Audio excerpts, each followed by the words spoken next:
Right, hello. Welcome to the first unofficial Wheel of Time sword form mini video while we're all in self-isolation. Footwork. I think I'll talk a bit about footwork today. Like the differences between traditional and kind of more modern footwork and stuff. Like the advantages, the different steps I tend to use when I'm sparring. And then how it can apply to Randland and the sword fighting, and then when you practice this, you'll be waltzing around your kitchen thinking like, "Oh, this is great! I'm like a dancer," and it's gonna be class. So, yeah, footwork. So, like looking at traditional martial arts and stuff like karate, where I come from, and that's where I started. It's all like deep traditional stances. So like, you get a karate guy who's doing a form or a kata. My apologies. Who's performing his kata, right? He's going to come out. Actually, he'll walk out into the ring. And he'll be like, boom, boom, like cat. It's almost like cat crosses the courtyard. And head up tight, shoulders, solid step. Like he'll announce his kata, Sakina kata, Basai Dai, and then he'll bow. All very borderlandery, and then his kata will start, and it'll be like right off the bat, like big, long, low stance. You have straight back, shoulders up, head up. That's all great. Like low center of gravity, and that's great. Traditional stance, like traditional martial arts, like they tend to use stances like this. So you're low. There's like a stance for everything. So if they're in front of you, you're in front stance. If they're advancing, you go into a back stance. If you need to kick, you go into a cat stance. If it's like you need to be super immovable, you drop into a horse stance. Although realistically, I've never seen the point in a horse stance except for like ducking. I'm sure it's there. I'm sure I wasn't listening when they told me. Sorry, Kevin. I did learn it though. So, yeah, no, and that's all like really cool. So like you see your kata, and it's gonna be like, boom, long cut. Boom, low stance, back stance, and it's going to be super, super efficient, super cool looking. And yeah, like I totally get where that's coming from. Like back in the day when like you could literally need to have a sword fight on your way out to get bread, that's cool. Like it's building up muscle memory. It's teaching you, if there's a guy here, turn this way. If there's a guy behind you, turn this way, or turn this way, and it's building up muscle memory in you. That's not as necessary with modern sparring, I don't think. So like, again, like martial arts and stuff, they'd have you like your full step is like this. That was actually atrocious, and my sensei would kill me. But like your foot comes in, your head stays level, your shoulders stay forward, and you come out to a mirror of your original stance. So when they're walking, their head is not moving up and down. They're super focused. It's really intimidating. Everybody looks like Mitsurugi or every illustration you've ever seen of Lon. Real low like that. But practically for like sparring and fencing and that kind of modern thing where you're not actually trying to kill each other, it's just fun. I don't know how efficient that is. And I hope when the show comes out, you do see them fight like that. Like you see, Uno or Lan or someone like waist deep in Trollocs, and they're like, bam, kill a try, bam, kill a try, bam, kill a try, bam, bam, bam, bam, bam, and they're just like in these class stances doing like proper turns and shit. That'd be deadly. I'd love it. But realistically, you're not gonna need to do that, and it's not useful in modern day. So the difference is, right, if you see a karate guy, a black belt, and again kickboxing, all the same, like you go out and you train your kata, so you learn your kata and it's bam, and you're in a good stance and you're strong and you're powerful. But you get that same guy who goes out into point fighting and he goes from here, from his traditional stance, he goes and he's up and he's kind of sideways and he's ready to bounce, and it means he can throw out kicks, like he can retreat, he can come back in with his back fist, spin into a kick, whatever. That was atrocious again, apologies. But yeah, he's he's ready to fight, you know, to throw kicks or spin or whatever he needs to do, and he's mobile and he's quick. And that's the way I kind of look at modern sword fighting, because like I do a lot of sparring, and you never get people in sparring who are in those low stances. So in my experience, there's three or four steps that have been super useful to me. So generally I wouldn't take as low a stance. I take a wide stance, maybe just beyond shoulder width apart, depends on your shoulders. If you're a blacksmith, maybe shoulder width apart. But yeah, not too low in your stance. You're not like, you know, crab walking around. That's a whole different form. That's crab takes the crab people or whatever. You're just kind of in a light stance, and your legs are slightly bent, feet shoulder width apart. One foot in front of the other. Don't have your feet like this, otherwise you're just kind of rocking back and forth. Has its place, but have your feet just a little bit of a gap, like 2 fingers between the line of your heel and the line of your toe. And the 3 steps are super easy. The first one is a half step. So anything where your leading leg doesn't change. So I don't know if this is in shot here or not, but right, so my left leg is on the back, left leg is still in the back. It's super handy for retreating without kind of dropping your guard, so like it's a cautious advance. Super handy, like a shuffle. You're just kind of guarded movement. And there's a couple of different ways to kind of do this. Like if you want to try and score a cheeky point or close distance very quickly, you'd spring off your back leg. So you put your pressure on the ball of your foot and you kind of throw yourself. Like that's a half step. I mean, it's a bit of a pounce, but it's still a half step. If you want to be more cautious about it, you do it like fencing. You use the front foot. So you go. Obviously not as exaggerated as it would be. You know, it's careful. So the difference there is like aggressive, careful. Same backwards, careful. Not aggressive because you're going backwards, although you can use aggression going backwards. Like I can't count the amount of points I've gotten where I've thrown like a fendente or a chop like that, like on the retreat, and go bang, and someone thinks, oh, he's going backwards, I'm gonna hit him. And you say, I am going backwards, but I'm also attacking, and it kind of flips with people's minds a little bit. Cheeky, use it, it's great. Like, you know, everyone that blocks going forward, that's super common, but nobody attacks going backwards. It's handy, it's super handy. I mean, if you run backwards, people run at you, you just pull points out of them. Yeah, okay, cool, so that's your half step. The next one is super familiar to you, I'm sure. It's just walking. It's a full step. Again, I tend to forego the traditional martial arts step for more of a parallel train tracking kind of walk. Looks silly, but my God, is it ever balanced and mobile. So, you know, you can advance very quickly. You can retreat like a bullet, like an arrow fired out of a bow. You can go backwards in this stance. Keeping your feet parallel means you're balanced. You're not going to be as super balanced as if you're doing the traditional thing, but it is balanced. You're not going to be easily knocked from your feet walking this way. The main thing is don't walk like a pedestrian. You know, don't walk like this. That'll get you knocked down. Like, don't be in your sword fight like this, because it's not going to work. You know, you're going to die. Not die. You're going to lose points. Be like this. Is my dinner ready? No, we're good for dinner.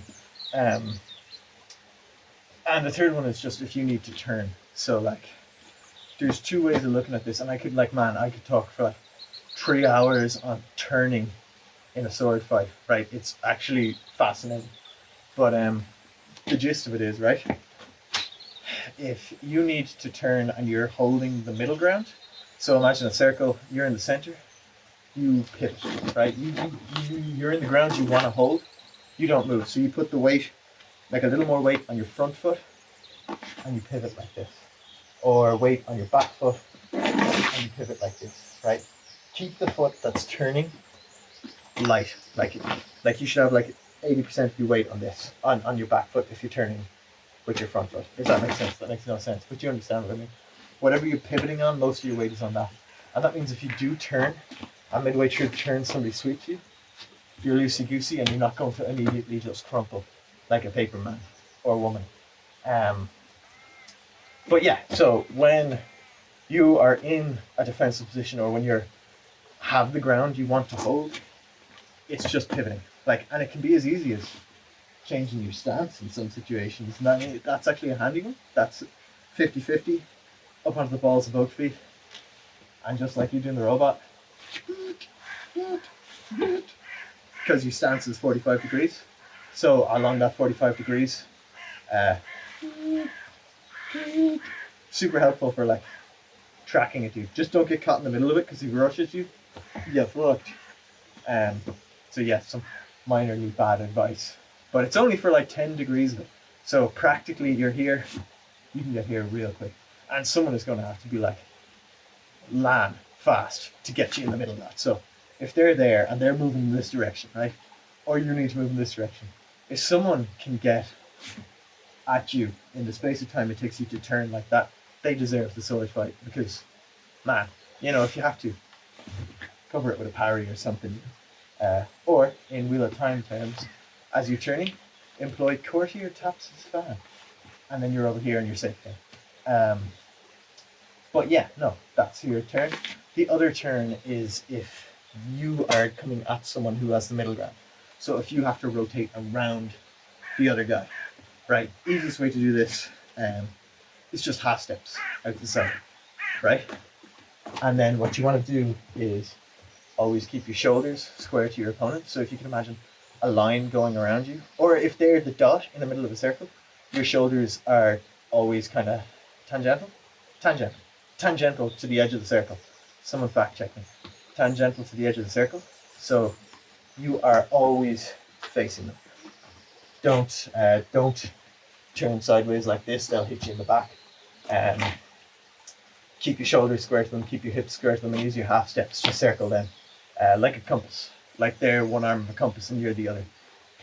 Another big no is if you're circling someone like that, never cross your legs, right?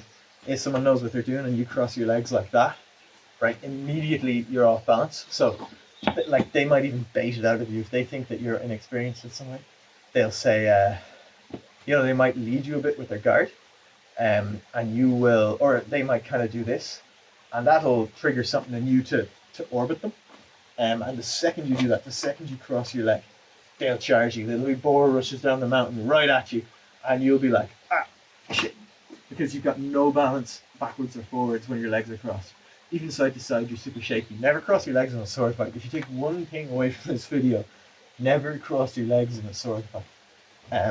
But with those steps, that was totally sick, and you all saw it. I was all with those steps, and then went and it was class. And I didn't nearly drop the sword. With those steps, no matter what style you're doing, you're kind of covered. And so if you come from fencing, right? The only difference if you're in a very fencing style, exact same steps, just your foot is a little different. I always go with this pointing forwards for a one-handed style, this 45 to 60 degrees this way. And I know traditional fencing has your hand at the back like this, like classic fencing. But I prefer to have mine here, because whenever I'm doing it, I'm using a sword like this that's kind of a hand and a half sword. I might be kind of fighting like this, whatever. And then the opportunity comes in to go super bam for a heavy traditional blow. And I'll do that. Oh yeah, okay, cool. There's a nice addendum to my earlier statement. The only time I would totally drop into a traditional stance is if it's a finishing blow, because it looks sick as all heck. So you're fighting someone, bam, bam, bam, you're blocking. You see your moment, you parry them, bam, decisive. Nobody can say you didn't get that point, because you drop into a proper Zenku Sudachi, throw a shoulder strike, comes the whole way through. You hear that lovely of it hitting them, and you're yeah, or show some modesty and actually be yeah, good round and bow or whatever, but really be yeah, boy, don't. But But yeah, no, cool. Can't even remember what started that. Yes, fencing. Sorry. Same steps apply. So you've got your half step, your compass steps, all the same. Now you can do full steps, but what I might do if you're in a stance like this, and if this is a sword fight and you know, right, and if this is a sword fight and you practice, you know better than me already. But instead of a full step, do a big lunge. You know, like take your distance that way, because doing this is crossing your legs. You know, so like instead of being like, oh, I got you, be like, oh, I got you. You know, throw your other hand out for balance, whatever. You've seen fencing. If you're fighting like this, you already know fencing. You probably know more about this kind of thing than me. But in a one-handed style, that's the only addendum. Which is something I really like about Wheel of Time, is like the multiculturalism. So like, it's always been my favorite thing about Wheel of Time, aside from like, you know, like the Ashan Darai, the Aiel, Lan, the One Power, the Ashaman, Tarmageddon, Dumai's Wells, Matt in general, like most things. And then, you know, the multiculturalism is class. You can say like, oh, Lan, a guy comes in, he'd be like, I do be here to teach you sword fight. And then you're like, class, I know where he's from. Or, you know, you see somebody come in and they're like in good woolen clothes or whatever, and they're like, is this wool? I don't think this is wool. They're like, oh yeah, Two Rivers. And you can kind of tell where someone's from based on who they are and stuff. I really like that. And I like that the sword fighting would be similar in my head, right? You've got like a Shan Shan, right? And his fighting style isn't going to be the same as a Borderlander or someone from Andor, you know? Like, because how could it be, right? They've been on another continent for like hundreds of years. Thousands? Hundreds? Arthur Hawkeye. Hundreds? Man. The wheel of timeline has confused me. Someone fact check me again. I think it's hundreds. I think it's thousands. I don't know, right? But they've been on another continent, right? And their society has evolved. Like, they're all political intrigue and assassins now, right? Yeah, they have this big army, but like, as far as I know, they'd be kind of more dueling than they would like border skirmishes and shit that the Borderlands is going to have. Like, so if you get like Uno or Ingtar or someone, well, actually, if it's Ingtar, he's going to do this. No, he won't. He'd slag someone for doing that, wouldn't he? And then Rand would be like, oh, it's just for balancing Ingtar. And he'd be like, no, you're a fool. You're a fool, fanboy. And then, you know, there'd be that whole like, oh my god, Ingtar was a dark friend. Oh my god, look, everyone's fighting in the sky. So, not the best example. But yes, a Shan Shan might fight more like fluidly. You know, they might fight like the Viper from Game of Thrones, or like, you know, be more like, so you get Rand fighting the Shan Shan guy in book 2 or in Farm, wherever he is. Like, you know that guy was like Inigo Montoya, right? And he was like blah blah blah blah, and he was like, you know, doing like third intention fencing maneuvers and stuff at Rand. But like, I like to think that because it's multiculturalism, the sword forms are like a unifying language, like a common tongue between sword fighters. So you get the guy from Shanshan, who might be like, Shanshan? Am I saying that right? I think so. Shanshan, who might be like this, right? Right, that's moon on water, right? It's the same as if you get the guy from Andor, right? He's like this, right? Completely different fighting style, but the sword form remains the same. So, moon on water. You get a guy with a fencing sword. Moon on water. You get a guy with like a katana. Moon on water, right? It's the same. You know. Swallow takes flight. Swallow takes flight. Swallow takes flight. It's like the form, like a blade master would like be like, shit, I've never seen this style of sword fighting before, but I do recognize moon on water, right? Another example, right? Yeah, okay, cool. So, eel amongst the lily pads, or the fool's guard, right? You've got your kind of classical European dude in Andor or the Borderlands, and he's in eel amongst the lily pads, right? So, the Shan Shan dude sees him, can't see the length of his blade, can only see the head of the eel. That's in the other videos. I'm not, yeah, it's in the other videos. You've probably seen it. Maybe you have. I hope you have. Hope somebody's seen it. he'd be fighting like this, right? The Shanshan dude would be fighting, and I'm swapping swords for like this, you know? Can only see the pommel, can't see the thing. It's still the same move. It's still the same form, you know? It's eel amongst the lily pads. Completely different sword style, but same form. And he'd recognize that, you know? So he says, oh, eel amongst the lily pads. He's doing eel amongst the lily pads. I'm going to counter with, you know, moon over water, or moon rises over water. And,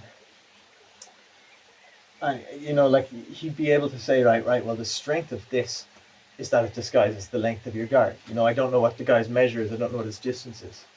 So, like, he sees the Shanshan dude disguising the length using, mind out of the gutter, using eel amongst the lily pads, and he says, all right, moon rises over water. Keep him at distance, you know, keep my body away from him until I know how long this ridiculous Shanshan sword is, you know. Yeah, I don't know what this has to do with footwork. I've been tangential, much like when you're orbiting your opponent. But yeah, no, let it. So footwork would, that's what I was talking about. Footwork would remain the same,